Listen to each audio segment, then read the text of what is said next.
relations, marketing, and social media in healthcare requires making the right moves at the right time. Welcome to the Overrated and Underused show. Here's your hosts, experienced marketers Jen Jennings and Tom Testa, with special guest Adrian Stoner.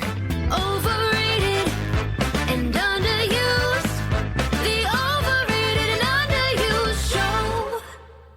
Welcome, everyone, to another episode of Overrated and Underused. We're your hosts, Jen Jennings and Tom Testa. And Jen, this month we actually have a special show lined up. And by special, I mean we're going to be joined this entire episode by the lovely Adrian Stoner.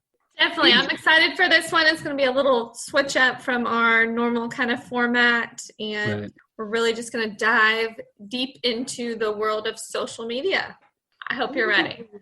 I think Adrian's ready. So, Miss Jennifer, I want to talk to you because, we've been talking for the last couple episodes about really COVID's impact across the industry and how it's impacting marketing initiatives, public relations initiatives. And in fact, we saw you take part in an event, a virtual event early this month, HITMIC, and you joined a panel of experts. Tell us about that.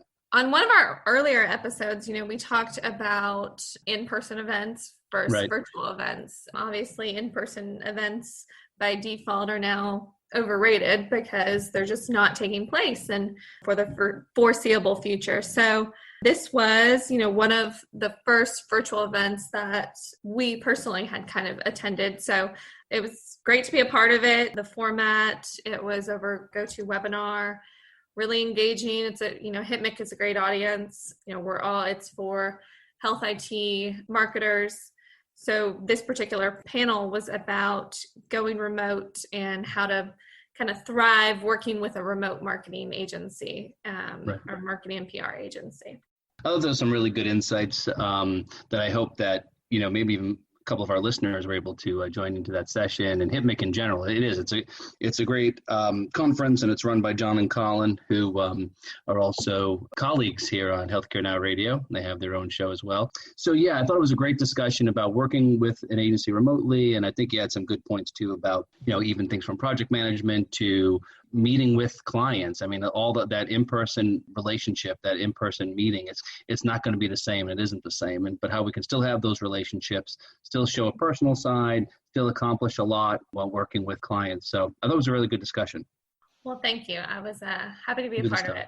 You were the star. Let's face it. You're the star. I don't even know what other people said on the panel. It was just you. Just me carrying the discussion. Not quite, but... it's very similar to how this radio show happens. That's true. I'm the star and you're the sidekick. Oh, wait a minute. I didn't know we were going that way. I thought it was going to be, it's very similar how we're doing this remotely, how we're not in studio together, able to high five each other at the end of it. You went that route. You're this. Okay, that's fine. No, I'll continue to carry your luggage when we get back to traveling through airports and things like that. So no, I know my place. It's fine. Well, but does anybody remember when I was supposed to be the star too? Oh no, you're right. There she is. Today's my moment. Today's your moment. This is your audition. I got to be a superstar to replace Tom. For sure, he's out. Or you know what? This is how the spinoff happens, right? I mean, there's probably lots of examples we can use where it's like, oh yeah, look, I used to have my own set, and boom, now I'm a star of my own show. I don't remember those other two people I used to be on a show with. This is your chance, Adrian. This is it. Yep. You get your spin-off here. I'll be shining so brightly. Well, I think we get into it. Yes. We mentioned this episode is going to be a little different. So this is our social media explosion.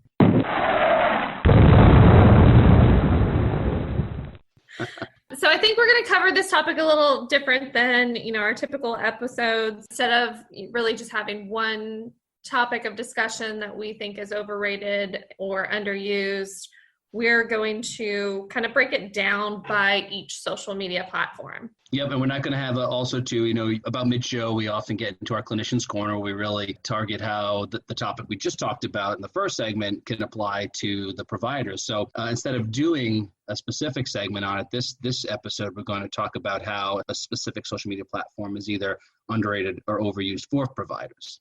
Adrian, are you ready? I've been ready. Let's talk about social media in general. I guess in terms of healthcare IT organizations or vendors and providers. and what that kind of means for them. When it comes to social media, a lot of people, sometimes it's should I use social media? Am I using it the right way professionally? Because I know a lot of people use it personally. Again, when starting just a general social media campaign, Adrian, what are some of the things that a vendor should think about even before they get started with a social media campaign? I think it's important for them to establish their brand and what they want their messaging to be. And once they have that laid out, then they can go from there and decide how they want to best promote themselves. And they should really take a look at each of the platforms, and we're going to dive into them specifically in a little bit, but not every platform fits every vendor. Really understanding the audience is key as you're looking at each of the platforms. If you have your target audience in mind and really look into how they're using that platform and whether it even makes presence there is important, because I think each company may be a little different, just kind of depending on their specific audience. So yeah, I don't think all vendors and healthcare providers use their social media platforms to their full advantage. I don't think they realize the potential and what they could really do with these platforms. I think that it's underused because a lot of people don't realize how to do it properly.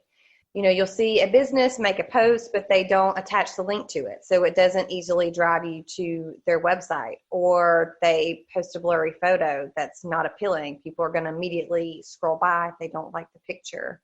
And also, I think a lot of vendors just use Twitter, although I do think Twitter is great. Everybody's on Facebook. Your grandmother's on Facebook. Your grandmother knows how to use Facebook, and she knows how to operate it. So I think not everyone is doing it well. Like, certainly there's some great companies out there that are just killing it on social media, but the majority are not, or that they, you know, there's always room for improvement. Sure. It almost feels overrated. Overrated. When there's so many companies that are just blasting out noise and cluttering the feeds of everything, that it almost just dilutes the product of what actually is out there and like how these organizations can be doing it well. So it's kind of like a double-sided coin for me. No, good point. I think a lot of folks don't know, and again, I think we're getting into, it sounds like what vendors don't do right versus it being underrated, but it's true though. You know, we see a lot of vendors, again, it goes back to the strategy, because I think they're just posting things and they don't really know how to engage with their followers so much. Posting just anything doesn't mean it's going to be engaging. And I think there's a big difference, I mean, right, Adrian, between engaging with followers on social media versus just kind of content dumping all day, every day. Right, yeah, there's no sense in just posting for the sake of posting. But I think on the other side, when it comes to providers, this is where I do feel it's very underused. Underused.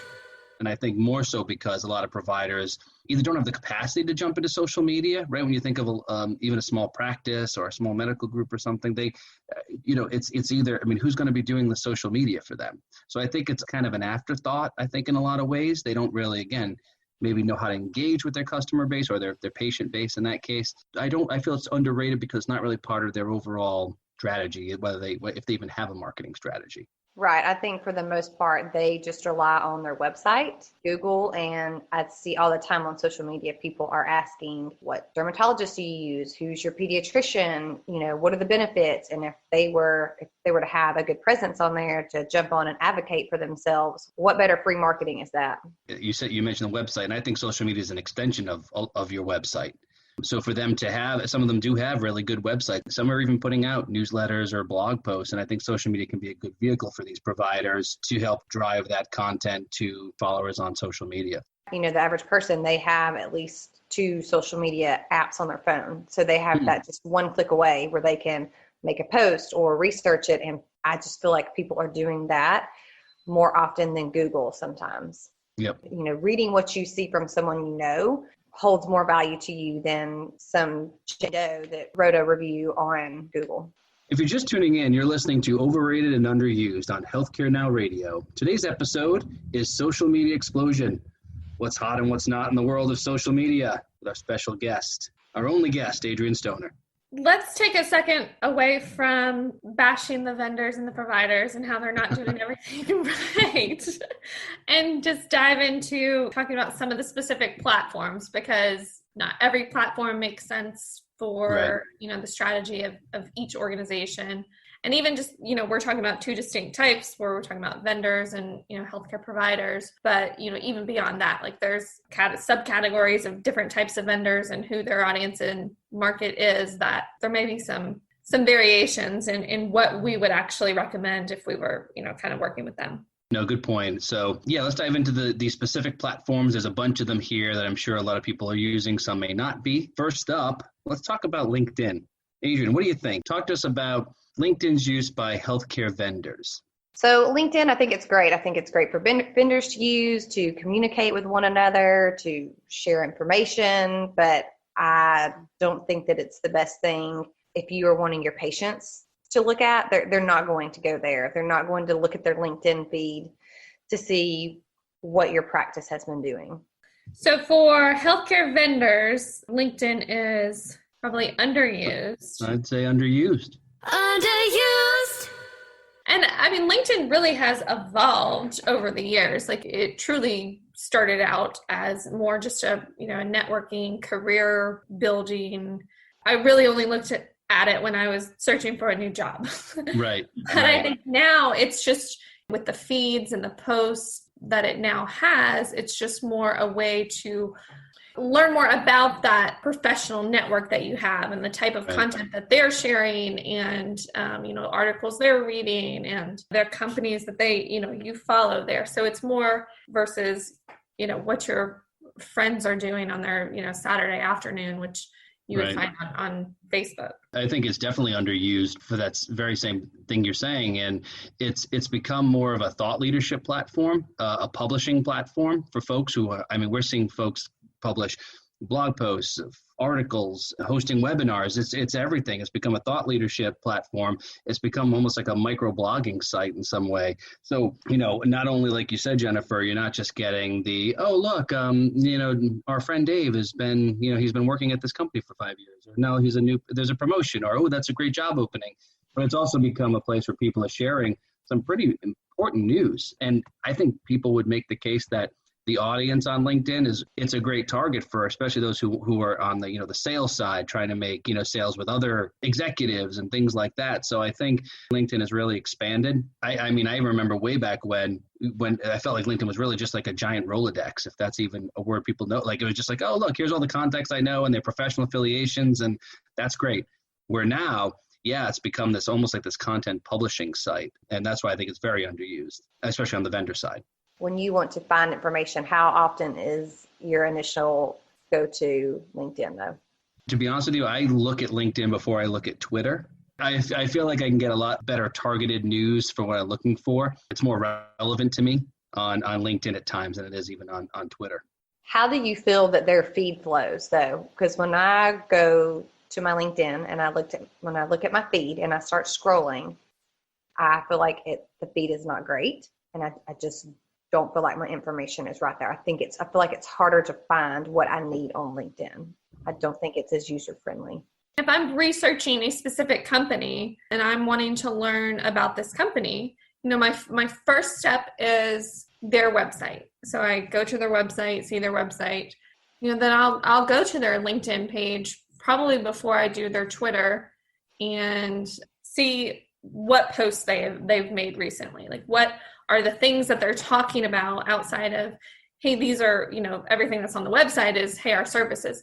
But of course, if they have a blog, if they have like a constant kind of news feed on their website, I'd look at that. But I also would, if I'm researching a company, I would go to LinkedIn and Twitter and Google and then just kind of see what pops up.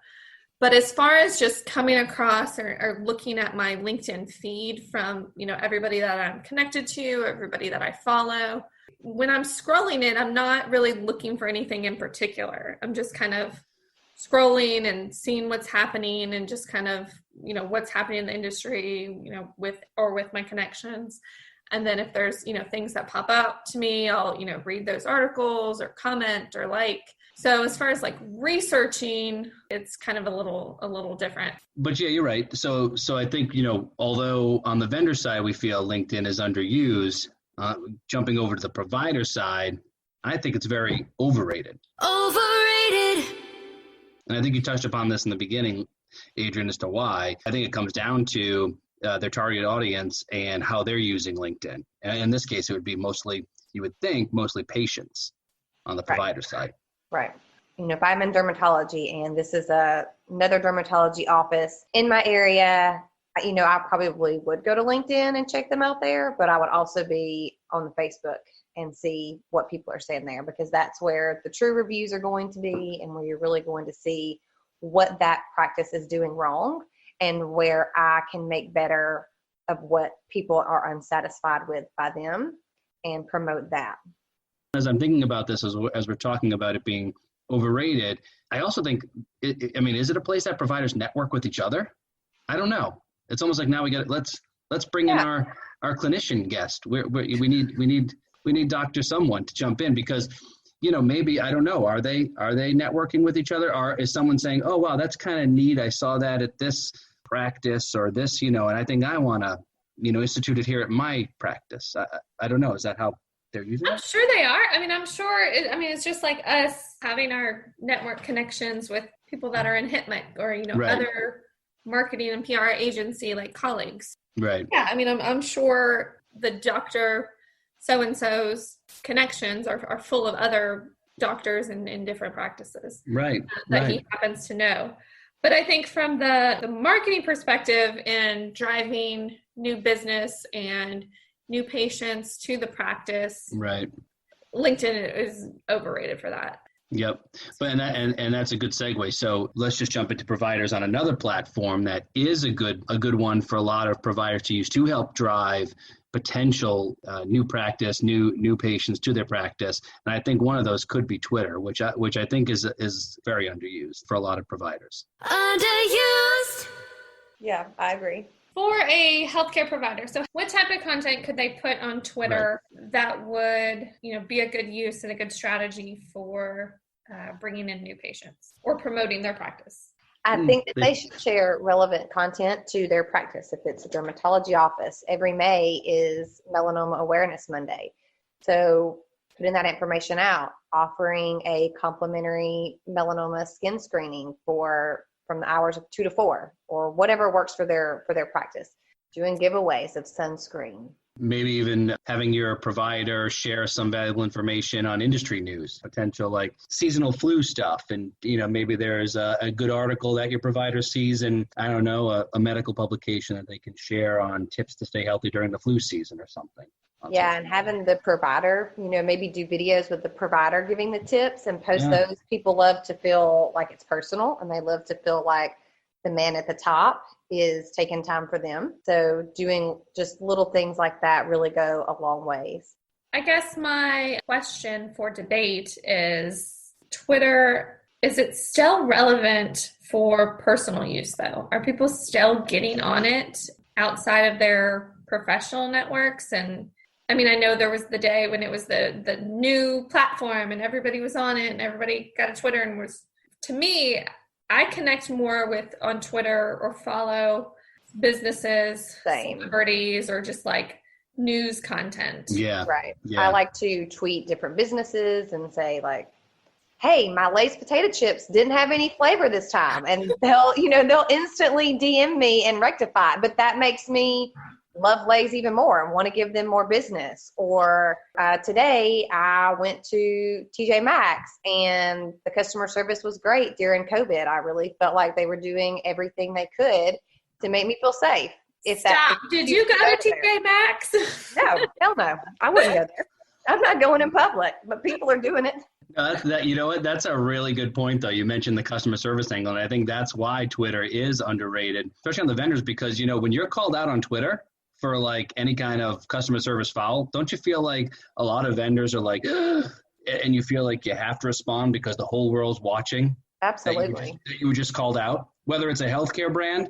Yeah. Or, or any other consumer brand. It's like, oh my goodness, and they're having a bad experience, and, what do we do? So I feel like the customer service side, it does become underrated on that front for vendors. But it's almost, obviously you want your brand to be accessible and people to find you and feel like they can reach out if there, is a problem. But yeah, I think there are some companies, especially like, larger vendors that shy away from those type of platforms, or, are just really concerned about, want to turn post comments off on Facebook or, something like that, so that they don't get any negative feedback. But really, I personally don't think that's, the right move. I think everybody's kind of looking for authenticity, and obviously you don't want just tons of people bashing you, but somebody has a legitimate concern, or, something went wrong in their experience somewhere, respond and,